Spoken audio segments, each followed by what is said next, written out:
Aristotle also talked about music affecting emotions and how it can either build character or destroy character. The Greek physicians also used music in their healing. This was interesting. Paracelsus, who was I think 400 BC, around that time, said the healing values of music, or actually, I'm sorry, this is Corinne Halili talking about Paracelsus. She says the healing values of music have been recognized from the earliest times. Paracelsus, the most illustrious of all therapeutic seers, drew upon the powers of this art in his ministry for the cure of varied ills, mental, moral, and physical. Special compositions were prescribed for certain maladies in accordance with vibratory law. He literally practiced what he termed musical medicine. And I just, last month, picked up the latest massage magazine, and there's an article in here. They have a heart program where they're playing heart music at hospitals and hospices. And there's a quote here, a psychologist is using heart therapy. And this is an interesting section. She said, we are just beginning to scientifically explore the effects of timbre on the human body, mind, and spirit. Sound is the medicine of the future. So there's good work being done in that area too. Francis Bacon said the poets did well to conjoin music and medicine in Apollo because the office of medicine is but to tune this curious harp of man's body and reduce it to harmony. So you get the sense that they understood that the body was vibration, and if they used certain music, it can help tune the body back into its natural state. There's an excellent book called The Mozart Effect by Don Campbell, and he goes into some of the work that's being done with Mozart music and others using Mozart music for accelerated learning for children and various ear issues that people have that can use to heal people. So there's so much in this book on the effects of music as well as David Payne. So this one might be the second one I'd recommend to check out. Jonathan Goldman is another researcher in the New Age. William Jackson's a friend of mine from Scotland who does work with autistic children. Cancer's been cured through vibrational medicine. I work at, some of you may have seen Dustin with the musical massage table out here, and I work at Golden Ratio and we sell his table and spa equipment, and once a week Dustin comes in, and it's so nice to put on a Strauss or a nice invigorating piece of music. You might get a massage, and you feel the music vibrating through the table, and I think this is the direction that some of the healing is going in. So we know that there are positive effects of music, and what David Payne gets into is also some of the negative effects of music.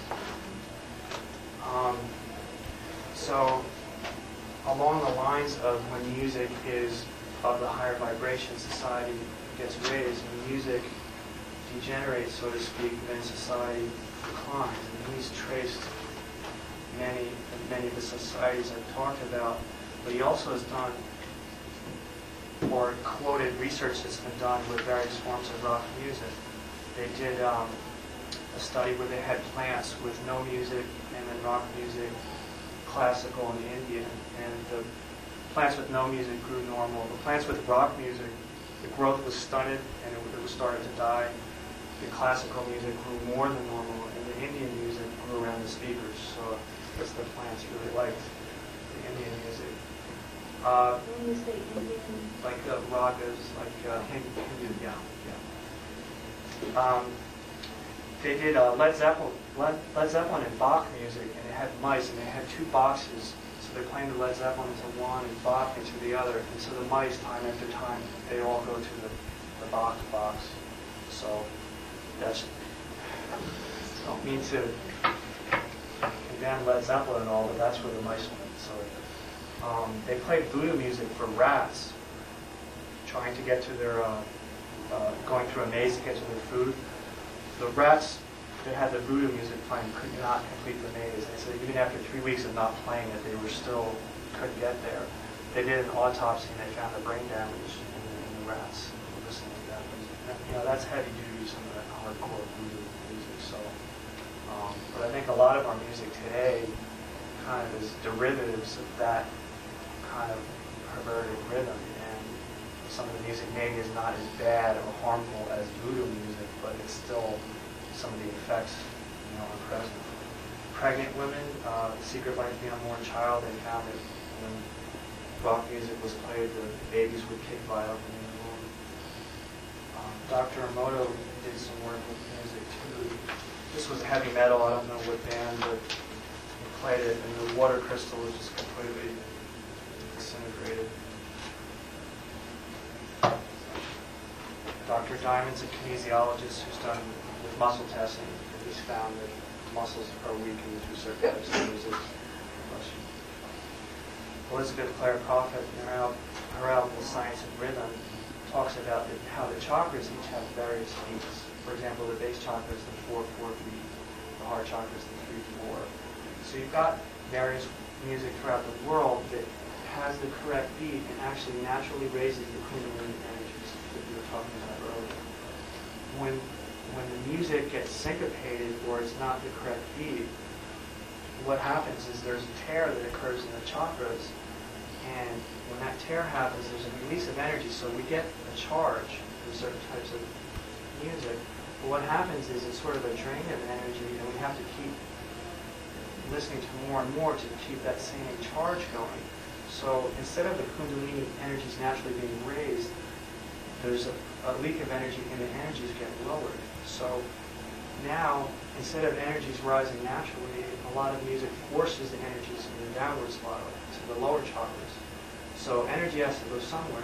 So you can see when the energy in society is forced down in the lower chakras, there tends to be more promiscuity, and then other problems that are associated from that Kundalini going in the wrong direction. And I think we see in the 60s a lot of Aquarian cutting edge, and openness, but there was also a dark side where I think through some of the drugs and the rock culture, you saw later that some of the sexual promiscuous and abortion and other things that kind of came out of that era. And what David Haim is kind of saying here is that perhaps the music is a part of that decline. And I think there are other factors, but I think this could be a major one that in the mainstream, it seems to be overlooked. It's not really talked about much in the mainstream, say, just the effects of music, for example. It's something you have to look into. So this is part of my hope by giving this talk that we can bring the subject to light.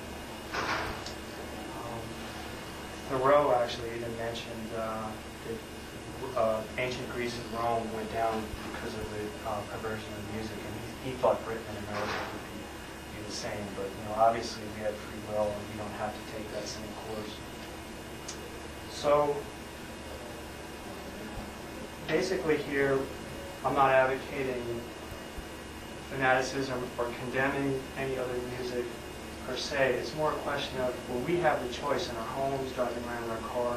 We can start making choices to empower ourselves. Obviously, you go out in the world, and everywhere there's heavy rap, there's heavy, and so I think we can't control everything outside of us, but we can start making decisions for ourselves. And I just know personally, I grew up the first 25 years of my life pretty heavy into what everyone else, pretty mainstream things.